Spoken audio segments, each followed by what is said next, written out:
आज़ादी, ये सब सुनने में बहुत छोटा है, लेकिन भारत ने इसको पाने के लिए अपने कई वीर जवानों की बलिदानी दी थी। कई वर्ष के कठोर संघर्ष के बाद 1947 में हमने यह प्राप्त की। नमस्कार दोस्तों, मैं हूं पत्रिका सेजल अधिकारी।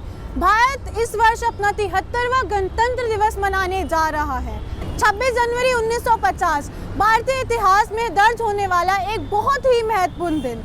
इस दिन भारत में संविधान लागू हुआ था, वो संविधान जिसकी रचना तो 26 जनवरी 1930 में ही हो चुकी थी, लेकिन इसको लागू किया गया 26 जनवरी 1950।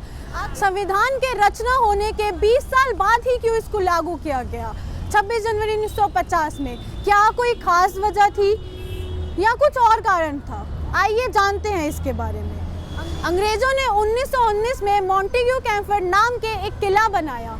इस किले को रिव्यू करने के लिए साइमन कमीशन की नियुक्ति 1927 में की गई, पर साइमन कमीशन में कोई भी भारतीय नहीं था, इसलिए देश में साइमन कमीशन का कड़ा विरोध किया गया।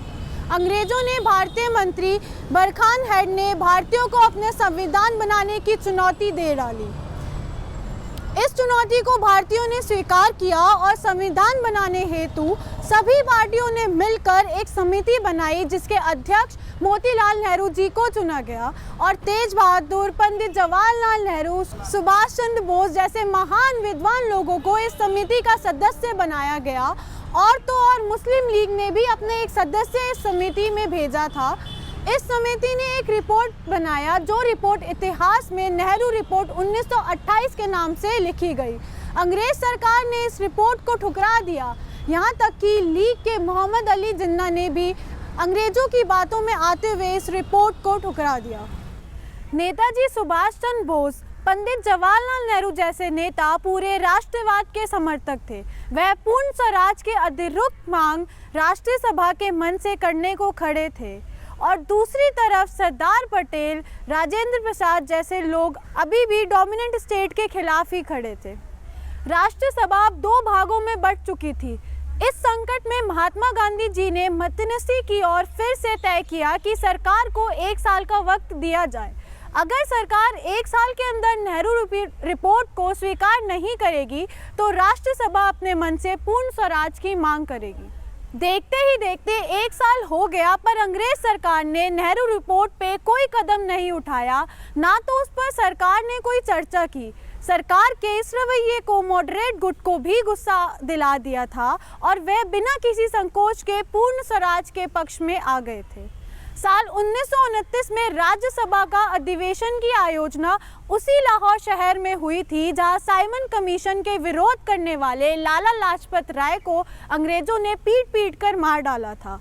जवाहरलाल नेहरू को बिना किसी विरोध के अध्यक्ष बना दिया गया था और दूसरे गुट को संतुष्ट करने हेतु सरदार पटेल को राजा गोपालाचार्य को कार्यकारिणी में भी लिया गया था। इस कार्यकारिणी की समिति के बाद लाहौर के मैदान में पंडित जवाहरलाल नेहरू जी को श्रद्धांजलि दी और फिर घोषित किया कि पूर्ण स्वराज 26 जनवरी 1930 पूरे देश में त्योहार की तरह मनाया जाएगा। 1947 में जब भारत स्वतंत्र हुआ था, तब भारत के नेताओं के पास चुनाव करने का कोई मौका नहीं था।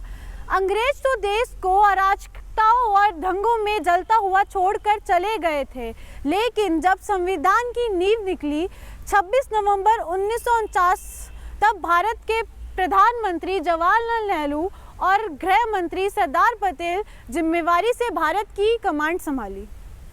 26 जनवरी 1950 की गरिमा को जानते हुए हमारे संविधान को 26 जनवरी 1950 से ही लागू कर दिया गया। वैसे तो इसे हम प्रजासत्ता या रिपब्लिक डे कहते हैं, पर असलियत में जनता के हित में सत्ता 1950 में ही आई। यहाँ तक कि गवर्नर जनरल भी नियुक्त किया गया था, जिसका नाम था C.H. राजगोपालाचार्य। हमारे देश भारत को पूर्ण गणतंत्र घोषित कर दिया गया था। वैसे तो हमारा देश 15 अगस्त 1947 को अंग्रेजों के चंगुल से आज़ाद हो गया था, परंतु इस आज़ादी को रूप 26 जनवरी को दिया गया। तब से अब तक हम इस दिवस को आज़ादी के दिन के रूप में मनाते हैं। हमारे देश की आज़ादी किसी भी एक व्यक्ति के कारण नहीं हुई।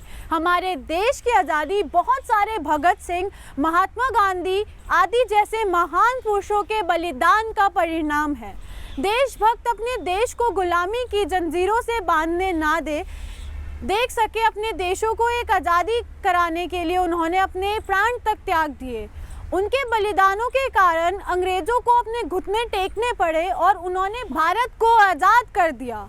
गणतंत्र दिवस के दिन हम इन महान पुरुषों के बलिदान को याद करते हैं और प्रेरणा लेते हैं कि हम भी इन्हीं महान पुरुषों की तरह अपने देश के लिए अपने प्राण त्याग देंगे, उसकी आन मान शान और रक्षा के लिए हर समय तैयार रहेंगे और दोबारा कभी अपने देश को गुलामी की जंजीरों में बांधने नहीं देंगे। हम सबको इन देशभक्तों से प्रेरणा लेनी चाहिए और देश की हिफाजत के लिए तैयार रहना चाहिए। गणतंत्र दिवस को मनाने का एक उद्देश्य हम महान पुरुषों के बलिदान याद करके उनसे प्रेरणा लेने का भी है। प्रत्येक भारतवासी को भारत के शहीदों से प्रेरणा लेनी चाहिए और अपने देश को ऊंचाइयों तक पहुंचाने के लिए प्रयास करते रहना चाहिए। और हर भारतीय का कर्तव्य बनता है कि वह देश के विकास के लिए अपना पूर्ण योगदान दे और देश की रक्षा के लिए हर समय खड़े रहे। मुसीबतों में जो वीरता से लड़ा वो इतिहास हो गया। मुसीबतों में जो वीरता से लड़ा वो इतिहास हो गया। जो अहंकार में रहा वो खाक हो गया। नमस्कार दोस्तों, आपको मेरी और द टीम पेपरिस की तरफ भारत के 73वें गणतंत्र दिवस की हार्दिक शुभकामनाएं।